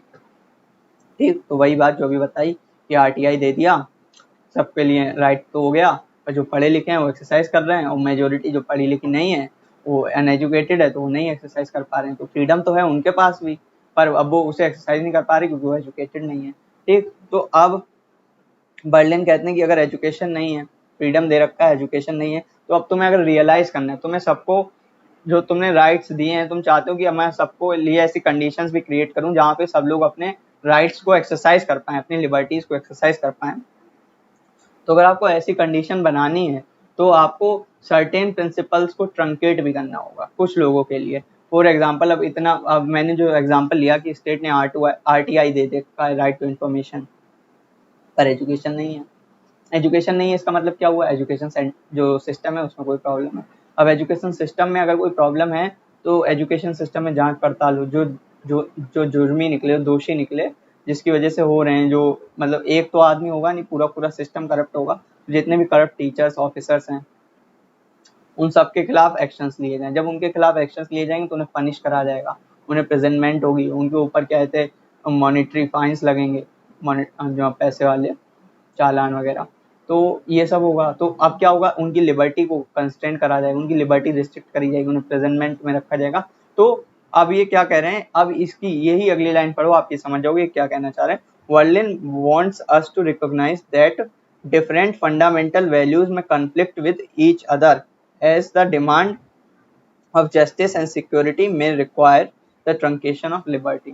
वो यही कहते हैं कि जब आप जस्टिस और सिक्योरिटी मांगोगे तो हमें कुछ लोगों की लिबर्टी को क्या करना पड़ेगा, ट्रंकेट करना पड़ेगा, या कुछ फंडामेंटल वैल्यूज को ट्रंकेट करना पड़ेगा। क्यों, ताकि उन्हें पनिश कर सकें जो रॉन्ग है।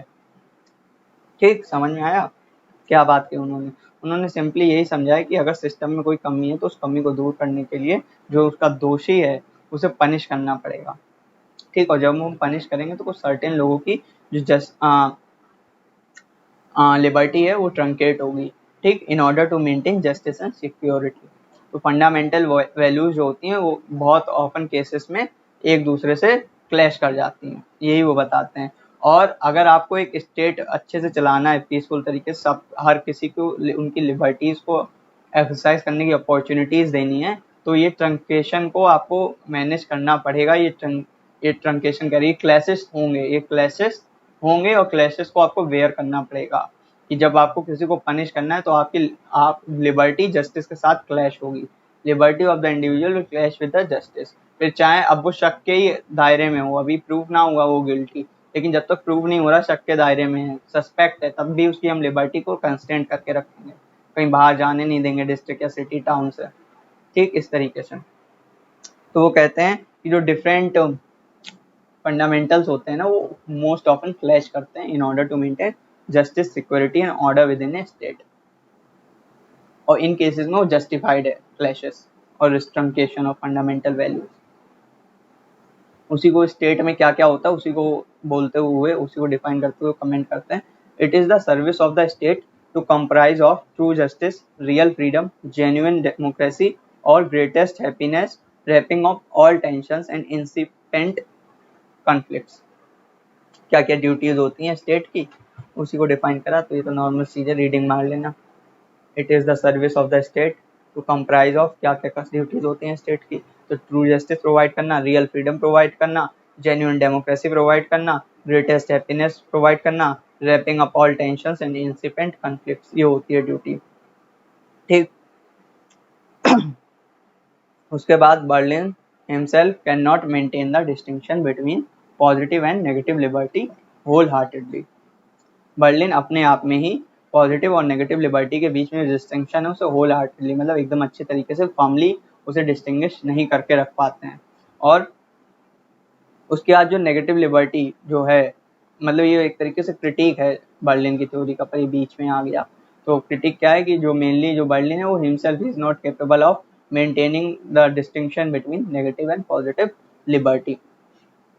तो नेगेटिव लिबर्टी जो उनका कॉन्सेप्ट है वो कैसे आगे चल के रून हुआ, मतलब सोसाइटी में कैसे रून हुआ। तो सोसाइटी में नेगेटिव लिबर्टी ऐसे रून हुई, एक टाइम आया मतलब जब अर्ली लिबरलिज्म आई, तो अर्ली लिबरलिज्म में नेगेटिव लिबर्टी ही मिली थी सबको, ठीक।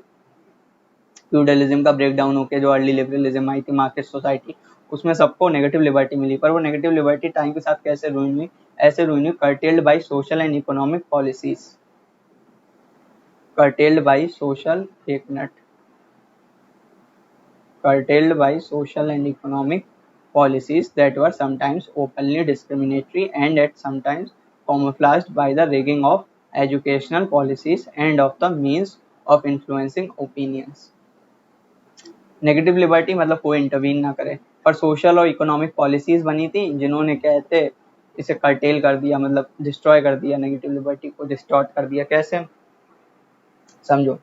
नेगेटिव लिबर्टी कहती है कि स्टेट या सोसाइटी कभी भी इंटरवीन नहीं करेगी इंडिविजुअल को, पर सोशल पॉलिसीज आई, उन्होंने क्या करा, वेलफेयर पॉलिसीज टाइप की, सोशल वेलफेयर पॉलिसीज, कि तुम सुसाइड नहीं कर सकते, तुम्हें कहते तुम्हें कहते मिनिमम वर्किंग आवर्स, मतलब तुम्हारा मतलब तुमने, उन्होंने क्या करा, मतलब स्टेट ने जो वर्किंग क्लास थे उनकी लाइफ में इंटरवीन करा। फॉर एग्जांपल वो लोग सुसाइड कर रहे थे, उनकी लिविंग कंडीशंस बहुत खराब थी, उनकी हेल्थ बहुत खराब थी, तो इन सब चीज़ों में उन्होंने इंटरवीन करा, उनकी हाउसिंग कंडीशंस के लिए इंटरवीन करा, ठीक, हाउसिंग कंडीशन के लिए इंटरवीन करा, सैनिटेशन वगैरह, हाइजीन वगैरह, इन सब चीज़ों के लिए उन्हें इंटरवीन करा, तो उनके वेलफेयर के लिए उन्हें इंटरवीन करा।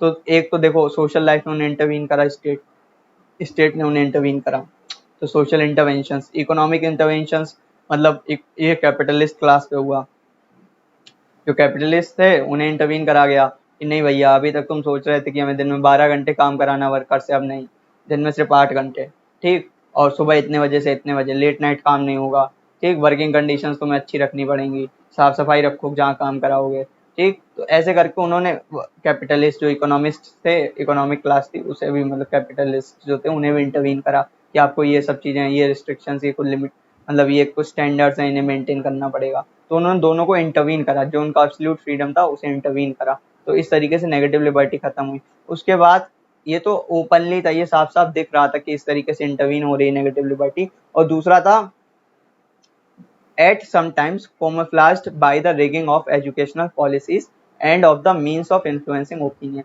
मतलब ये आप ऐसे समझ लो, उन्हें एजुकेशन के थ्रू नेगेटिव लिबर्टी को क्या कहते हैं, इनहिबिट करा या डिस्टॉर्ट करा।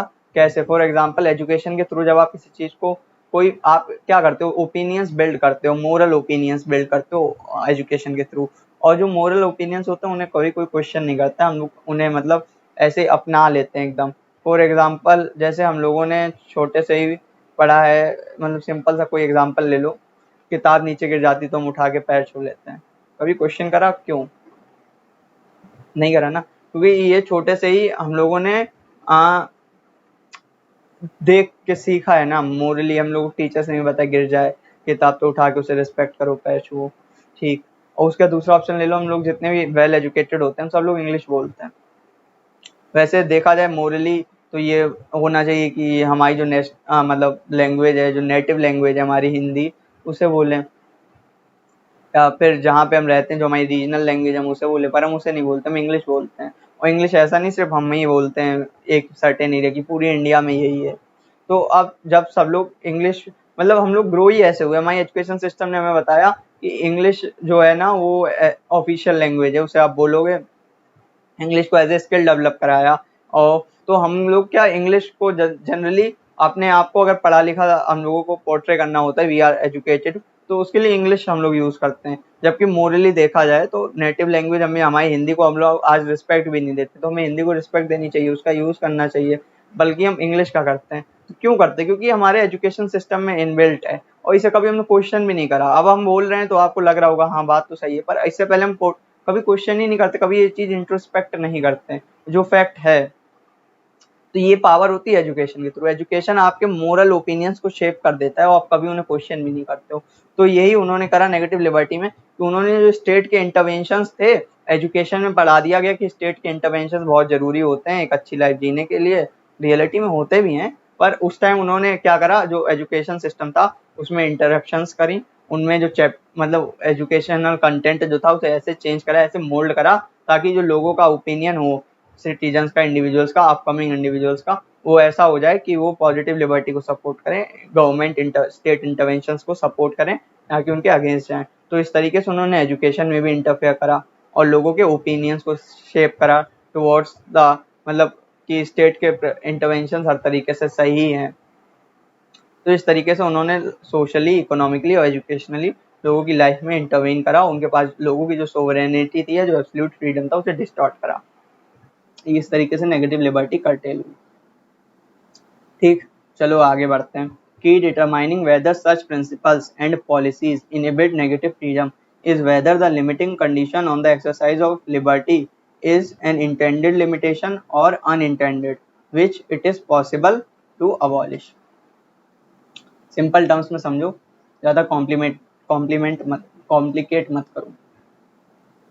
अभी हमने बताया नेगेटिव लिबर्टी कैसे कर्टेल हुई, तो social, economic and educational policies की वजह से। ठीक, तो ये ऐसी पॉलिसीज जो इंटरवीनिंग थी इन द नेचर, इन्होंने नेगेटिव लिबर्टी को डिस्टॉर्ट करा। तो अब ये कहते हैं कि ये कैसे पता चला कि ये प्रिंसिपल्स या पॉलिसीज जो हैं ये इनहिबिट कर रही है नेगेटिव लिबर्टी को। तो ऐसे पता चला, इनहिबिट कर रही है इसका मतलब कुछ रिस्ट्रिक्शंस या लिमिटेशन इंट्रोड्यूस करेंगी। अब लिमिटेशन इंट्रोड्यूस हो रही है, लिमिटेशन कैसी है, इंटेंडेड लिमिटेशन है, अनइंटेंडेड लिमिटेशन है।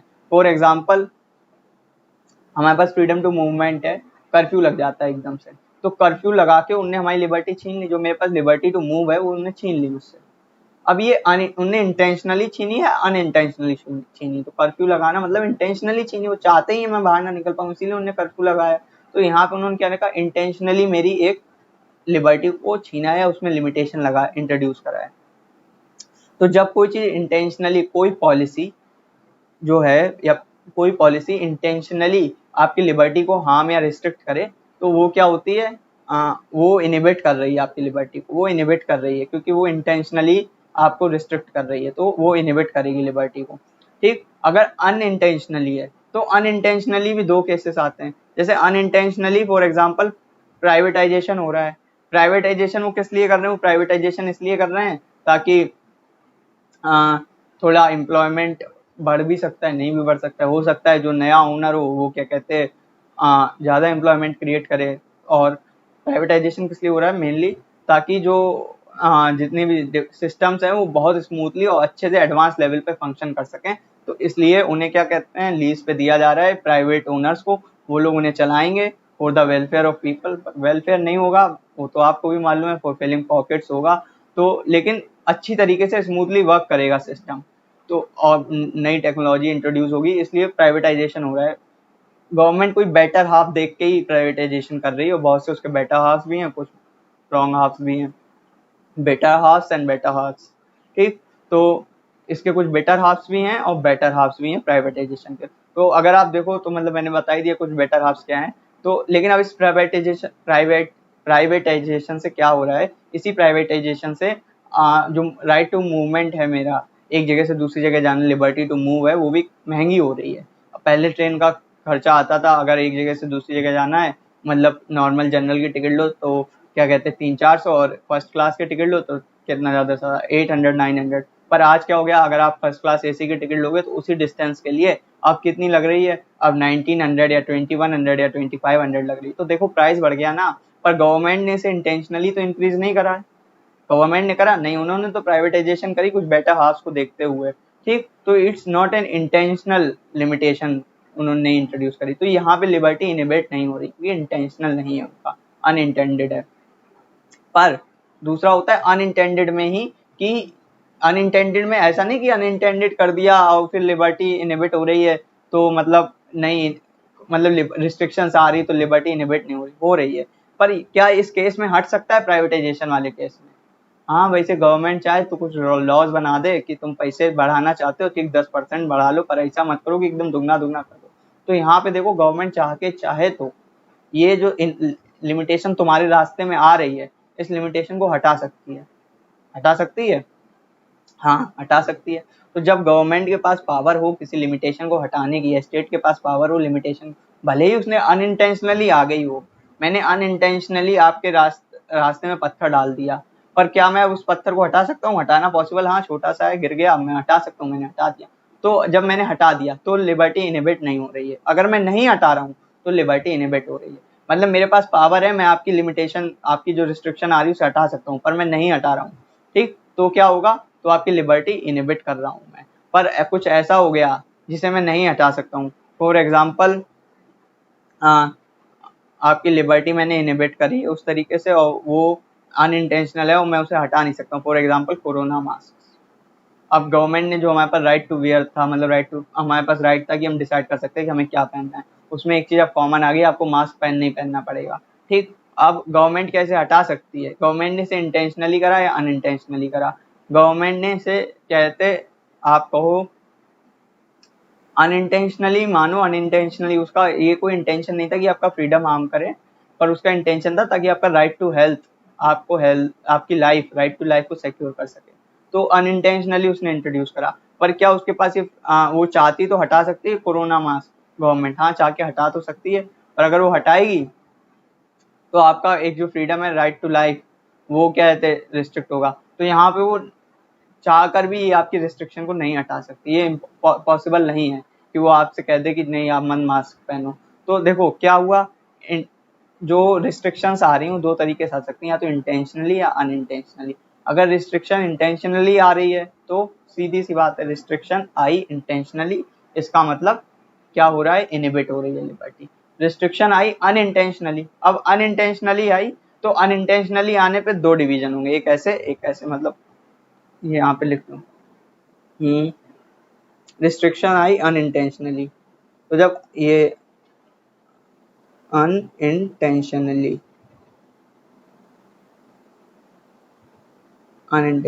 ये और ये क्या है कि रिमूवेबल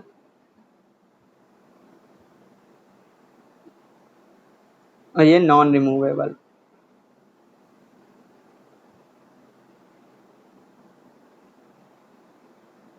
रिमूवेबल और रिमूवेबल है और रिमूव कर देते हैं अगर वो, तो क्या है, पॉजिटिव लिबर, मतलब तो क्या है कि आपको इनहिबिटनेस या फिर नो रिस्ट्रिक्शन, मतलब लिबर्टी इनहिबिट नहीं होती, liberty is not getting inhibited. ठीक, अनइंटेंशनली उन्होंने कहते कोई रिस्ट्रिक्शन डाला है, अब वो रिस्ट्रिक्शन रिमूवेबल है या नॉन रिमूवेबल है? नॉन रिमूवेबल है तो उनकी कोई गलती नहीं है, इसका मतलब नॉट इनहिबिटेड।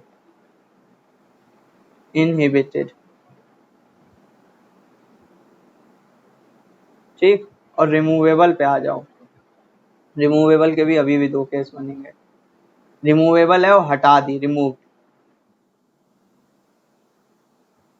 अगर उन्हें हटा दी रिमूवेबल तो क्या है, नॉट इनहिबिटेड, मतलब नहीं इनहिबिट कर रहे तुम्हारी लिबर्टी को, तुम्हारे लिए रिस्ट्रिक्शन हटा सकते थे तो उन्होंने हटा दी, और हटा सकते थे पर नॉट रिमूव,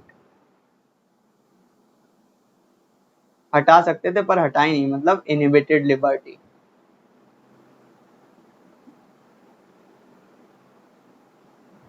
मतलब इनहिबिटेड। ठीक, उन्होंने क्या करा कि अगर अनइंटेंशनली कोई रिस्ट्रिक्शन आ रही है तो फिर उसे हम देखेंगे कि रिमूव कर सकते हैं, नहीं रिमूव कर सकते, नहीं रिमूव कर सकते, नॉट इन ह्यूमन कैपेबिलिटी उस रिस्ट्रिक्शन को हटाना, तो वो क्या होगी, इनहिबिट नहीं कर रही, ह्यूमन के बस की नहीं है भाई, मैं कैसे वो करूंगा, हमारे जब बस की नहीं है, तो वहां पे आपकी लिबर्टी इनहिबिट नहीं हो रही है। पर अनइंटेंशनली हो आई है और जो रिस्ट्रिक्शन आ रही है उसे हटाया जा सकता है, और अगर नहीं हटा रहे हैं वो तो इनहिबिट हो रही है, और हटाया जा सकता है, हटा दी तो बात ही नहीं है, फिर नहीं इनहिबिट हो रही है। ठीक, समझ गए? थोड़ा कंफ्यूजिंग है, रिपीट कर करके 2-3 बार देख लेना, समझ आ जाएगा, पर बहुत समझा दिया, इवन मेरा गला तक सूखने लगा है। तो उसके बाद Berlin emphasized over distinction between liberty formally achieved and satisfaction of conditions which are necessary if full value of liberty is to be obtained। इसमें वो कहते हैं, बर्लिन कहते हैं कि हमें इस चीज में डिस्टिंक्शन समझना चाहिए कि हमें जो लिबर्टी मिल रही है क्या वो सिर्फ फॉर्मली अचीव्ड है, क्या वो सिर्फ ऑन पेपर है या फिर रियलिटी में भी मेरे पास आई है।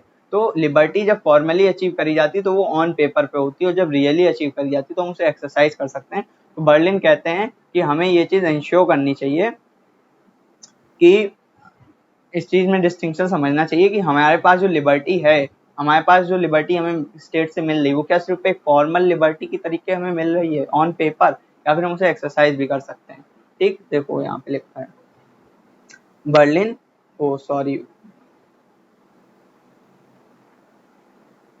Berlin emphasized over distinction between liberty formally achieved and satisfaction of conditions which are necessary if the full value of liberty is to be obtained। मतलब वही वाला ले लो, फ्रीडम टू मूवमेंट है आपके पास, पर आपके पास रिसोर्सेज नहीं है। कहो स्टेट में ट्रांसपोर्ट सिस्टम ही नहीं, ना स्टेट में एयरलाइंस है, ना क्या कहते कोई व्हीकल मिलता है, और ना क्या कहते कोई रोडवेज वगैरह, किसी भी तरीके का कोई भी सिस्टम नहीं है ट्रांसपोर्ट का, पर आपके पास right to freedom to move है from one place to another, freedom of movement है। क्या फायदा है ऐसे? फॉर्मली तो है पर आप इसे प्रैक्टिकली एक्सरसाइज कर सकते हो, नहीं कर सकते, तो ऐसा फ्रीडम किसी काम का नहीं होता है। इसीलिए वो कहते हैं it is important that both should be implemented, मतलब फॉर्मली भी और प्रैक्टिकली भी। It is important that both should be implemented and vital shortcomings be remedied, और जो छोटी छोटी इनकी शॉर्टकमिंग्स हैं, मतलब इन्हें प्रैक्टिकली और फॉर्मली दोनों तरीके से किसी लिबर्टी को इम्प्लाई करा जाए, जो शॉर्टकमिंग्स हैं उन्हें रेमेडिफाई, उनका इलाज करा जाए, जो प्रॉब्लम्स आ रही हैं उनका इलाज करा जाए। और जो कोई भी प्रॉब्लम ऐसी हो कि वो हिंडरिंग द लिबर्टी को हिंडर कर रही हो, प्रॉब्लम्स क्यों हटाई जाए, रेमेडिफाई क्यों करी जाए। तो रेमेडिफाई कैसे करोगे प्रॉब्लम्स को? प्रॉब्लम्स यहाँ पे क्या है, प्रॉब्लम्स वही आएंगी जो फॉर्मली या प्रैक्टिकली लिबर्टी को रियलाइज करने में, लिबर्टी लोगों को फॉर्मली या प्रैक्टिकली अगर लोगों को लिबर्टी को एक्सरसाइज करना है तो वो नहीं कर पा रहे हैं, तो कोई प्रॉब्लम आ रही हो, शॉर्टकमिंग आ रही हो, उसे हटाया जाए। उसे क्यों हटाया जाए? क्योंकि कोई भी प्रॉब्लम अब जो किसी की लिबर्टी को इनहिबिट कर रही हो वो अपने आप में ही इनफ होती है। लिबर्टी को इनहिबिट करना ये रीजन इनफ है किसी चीज को चेंज करने के लिए, किसी सिस्टम की किसी चीज को चेंज करने के लिए। अगर किसी सिस्टम की किसी एक ट्रेड से या किसी सिस्टम की कोई एक मतलब फॉर एग्जांपल सिस्टम का कोई एक लॉ है जिसकी वजह से लोगों की लिबर्टी इनहिबिट हो रही है, तो लिबर्टी का इनहिबिट होना अपने आप में ये काफी है कि उस लॉ को अबॉलिश कर दिया जाए। समझे? वही वो कहते हैं Berlin emphasised over distinction between liberty formally achieved and satisfaction of conditions which are necessary if the full value of liberty is to be obtained। मतलब वो कहते हैं कि फॉर्मली अचीव करना किसी लिबर्टी को और कंडीशंस ऐसी मिलना ताकि उसे प्रैक्टिकली हम एक्सरसाइज कर सकें, उनमें अंतर होता है। और एक एक इंडिविजुअल को इनका अंतर समझना चाहिए। और स्टेट को क्या करना चाहिए? स्टेट को करना चाहिए कि वो फॉर्मली लिबर्टी प्रोवाइड करे और ऐसी कंडीशंस भी लोगों को प्रोवाइड करे जहाँ पे वो अपनी लिबर्टी को एक्सरसाइज कर सकें। ठीक है? और अगर ये इस काम को करने में कोई लॉ या कोई भी चीज एक शॉर्टकमिंग या प्रॉब्लम की तरह आती तो उसे अबॉलिश कर देना चाहिए, उसे हटा देना चाहिए उस चीज को, क्योंकि anything hindering liberty is a reason enough to abolish it. ठीक, यहाँ पे आपकी नेगेटिव लिबर्टी समाप्त हो जाती है। यहाँ पे ये सब बोल के बर्लिन से कंक्लूड कर लेते हैं। भाई आज का इतना लंबा लेक्चर हो गया, पता मुझे प्यास लग रही बहुत तेज। मुझे पिछले आधे घंटे से प्यास अपनी रोक के बैठा हूँ, मेरा गला सूख गया, बार बार बोले जा रहे इतना लगातार। अब हम पानी पियेंगे पहले, और वीडियो बहुत लंबा हो गया। पहले मैंने सोचा अब इसी में मैं सोचा पॉजिटिव लिबर्टी खत्म कर दें, पर नहीं यार, अगर मैंने इसमें पॉजिटिव लिबर्टी खत्म करी तो बहुत लंबा हो जाएगा, फिर सब लोग कमेंट करेंगे प्लीज शॉर्ट वीडियोज अपलोड करें, इसलिए पता अगले वीडियो में वो सब करेंगे। तो अभी पहले समझ लो, एक चीज और बची लास्ट। अब हमने आपको बता दिया नेगेटिव लिबर्टी क्या हुई। अब रैल्फ वेजवुड के जो कमेंट है freedom, how he defined freedom, Ralph वेजवुड, how he defined freedom, Ralph वेजवुड।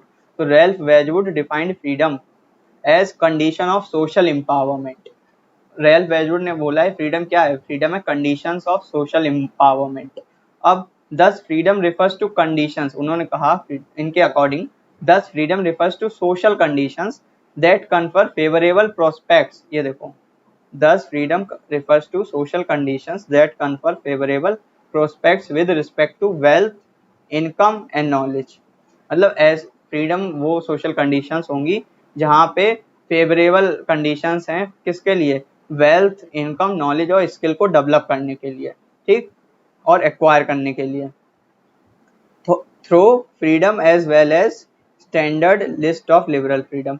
मतलब फ्रीडम और जो standard list of liberal freedom होती है, मतलब ऐसा फ्रीडम हो कि सोशल कंडीशंस ऐसी हो, सोशल कंडीशंस में ही फ्रीडम आ जाता है। फ्रीडम का मतलब होता है कि सोशल कंडीशंस ऐसी हो ताकि जो लोगों के लिए फेवरेबल कंडीशंस हो, ताकि वो नॉलेज, वेल्थ और इनकम और स्किल्स को एक्वायर कर सकें, ठीक। और साथ ही में इसका मतलब सिर्फ यही नहीं कि यही सिर्फ ये कंडीशंस ही फ्रीडम को डिफाइन करती हैं, इसके साथ other list of liberal freedoms भी उनके पास होने चाहिए। Other list of liberal freedoms मतलब वही freedom to express, freedom to speech, freedom of expression, freedom to move, ठीक, ये सब freedom to that freedom to freedom of political participation, इस तरीके का, ठीक। तो अब ये क्या कहते हैं, रैल्फ वेजवुड कहते हैं कि वो डिस्क्राइब करते हैं freedom as a condition of social empowerment.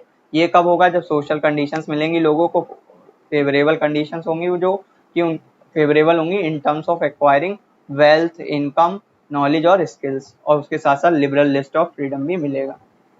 अब इन्होंने ये जो टास्क पुट फॉरवर्ड करा कि this task of social empowerment, ये देखो ये लाइन बहुत इंपॉर्टेंट है, इसी लाइन से आप पॉजिटिव फ्रीडम की, पॉजिटिव लिबर्टी की इंपॉर्टेंस समझ जाओगे। Now this this task of social empowerment is not possible with framework of negative liberty. Thus, this requires for the development of the positive concept of liberty. मतलब अब ये जो इन्होंने concept दिया है, मतलब इन्होंने जिस तरीके से फ्रीडम को डिस्क्राइब करा है रैल्फ वेजवुड ने, इस तरीके का फ्रीडम नेगेटिव लिबर्टी का जो फ्रेमवर्क है उसके साथ तो नहीं दिया जा सकता। नेगेटिव लिबर्टी तो कहती है कि इंटरवीन ही ना करो। तो अब हमें एक नए टाइप के फ्रीडम की डेफिनेशन की जरूरत थी, एक नया कॉन्सेप्ट ऑफ फ्रीडम निकालना था जो कि जस्टिफाई करे सोशल कंडीशंस के टर्म्स में, सोशल एम्पावरमेंट के टर्म्स में, कि गवर्नमेंट इंटरवेंशंस कैसे जस्टिफाइड है, या फिर ऐसी कंडीशन गवर्नमेंट या स्टेट को देनी चाहिए जो कि लोगों को सेल्फ डेवलपमेंट के लिए हेल्पफुल रहे, सेल्फ और गलत चीज़ों के लिए रोकना चाहिए, और जो सेल्फ डेवलपमेंट के लिए चीज़ें हों, जो सेल्फ डेवलपमेंट के लिए एक्शंस हो, सेल्फ डेवलपमेंट के लिए राइट्स हों, उनके लिए उन्हें इनकरेज करना चाहिए, और उनके लिए उन्हें अपॉर्चुनिटीज़ और रिसोर्सेज के साथ प्रोवाइड करना चाहिए ताकि वो सेल्फ डेवलपमेंट के लिए वो एक्सरसाइज कर सकें। तो वही वो कहते हैं कि this task of social empowerment is not possible with the framework of negative liberty. ये जो टास्क है सोशल एम्पावरमेंट का is not possible with the framework of negative liberty. Thus this requires for the development of positive concept of liberty. मतलब अब हमें ये इसकी वजह से, अब जब ये नेगेटिव लिबर्टी के साथ तो कंपेटेबल था नहीं कि नेगेटिव लिबर्टी में ही आप बोल दो कि हम इंटरवीन भी नहीं करेंगे और सोशल एम्पावरमेंट के नाम पे हम इंटरवीन भी कर दें, तो ये नेगेटिव लिबर्टी में तो पॉसिबल है नहीं। Thus it calls for the development of a another concept of liberty called as positive liberty, ठीक। तो अब पॉजिटिव लिबर्टी का डेवलपमेंट कैसे हुआ, क्या नीड थी, वो मैंने आपको बता दी, क्यों नीड पड़ी। अब पॉजिटिव लिबर्टी होती क्या है इन डिटेल नेक्स्ट वीडियो, ठीक। और नेक्स्ट वीडियो के लिए stay tuned and thank you for watching it till here. Bye bye.